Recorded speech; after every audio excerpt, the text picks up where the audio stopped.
سوال: حرام ماغز کا کھانا کیسا؟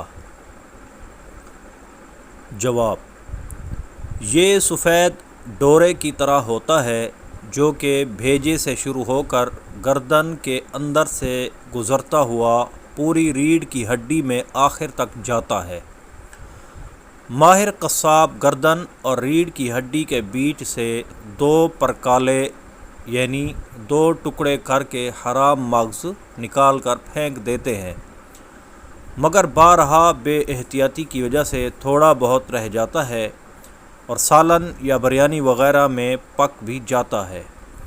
چنانچہ گردن، چانپ اور کمر کا گوشت دھوتے وقت حرام ماغز تلاش کر کے نکال دیا کریں۔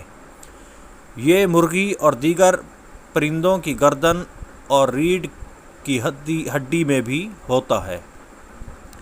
پکانے سے قبل اس کو نکالنا بہت مشکل ہے، لہٰذا کھاتے وقت نکال دینا چاہیے۔